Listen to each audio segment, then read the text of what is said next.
In Episode 3, titled The Mark of Nimue, darkness stirs in Camelot as an ancient force begins to threaten the kingdom.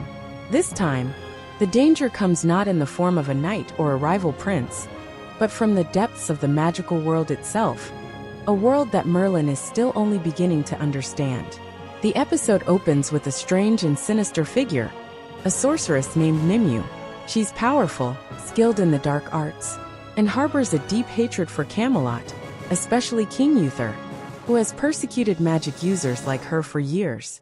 Determined to exact her revenge, Nimue conjures a magical creature, a creature of plague and pestilence. She releases this monster into the water supply of Camelot, knowing that it will bring sickness and death to Uther's people. It isn't long before the effects are felt. People in Camelot begin to fall ill, afflicted by a strange and deadly plague. The symptoms are terrifying: fever, sores, and relentless pain. Even Gaius, the court physician, is at a loss, for he has never seen anything like it. The sickness spreads rapidly, and fear grips the kingdom. People whisper of curses and magic, though none dare say it openly. Meanwhile, Merlin, ever curious, begins to sense that there is something unnatural about this illness. He's troubled, not only by the suffering of Camelot's people, but also by the strange mark that seems to appear on each infected victim, a mark that resembles 3 interlocking circles. This symbol feels familiar to him, almost as if it calls to something deep within his own magical instincts. While tending to his duties, Merlin learns that Gwen's father, Tom, has also fallen ill, and Gwen is devastated. She is a kind-hearted soul, deeply loyal to her family and friends, and seeing her father suffer is unbearable for her. She and Merlin strike up a conversation about the sickness, and Merlin, seeing her despair, promises to do whatever he can to help.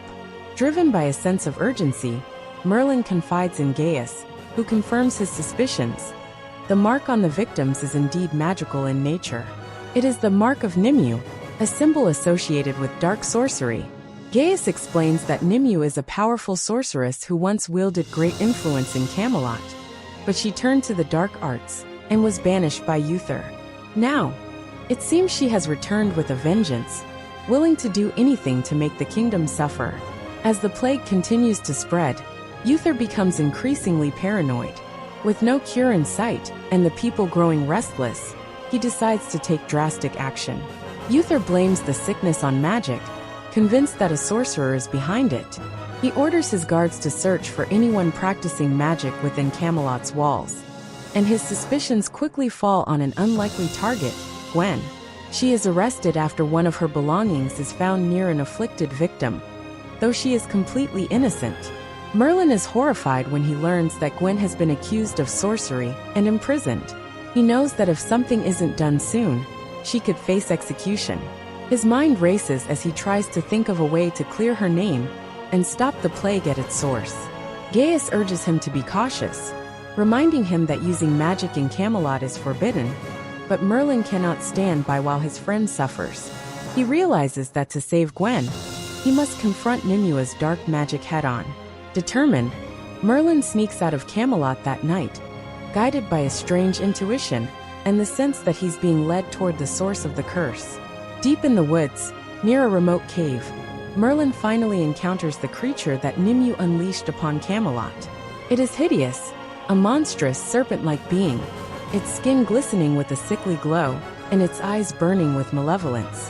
Merlin, though afraid, knows he must destroy it. Channeling all his courage, he uses his magic to summon fire and defeat the creature, banishing it back to the darkness from which it came. With the monster vanquished, the plague begins to lift from Camelot. The people who were sick start to recover, and the kingdom breathes a sigh of relief. Gwen is released from prison, her name cleared, though she never learns of Merlin's heroic actions.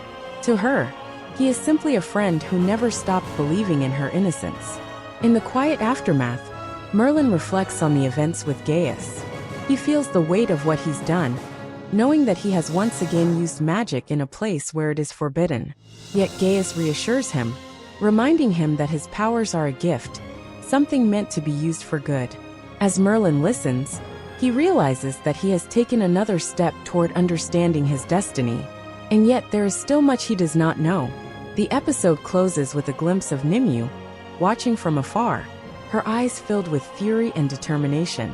She may have been thwarted this time, but her hatred for Camelot and King Uther burns as fiercely as ever.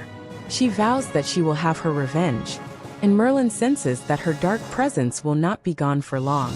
In the midst of all this darkness and danger, Merlin finds a glimmer of hope in the friendships he has forged. Gwen, Arthur, Gaius. They are his allies, even if they do not all know his secret.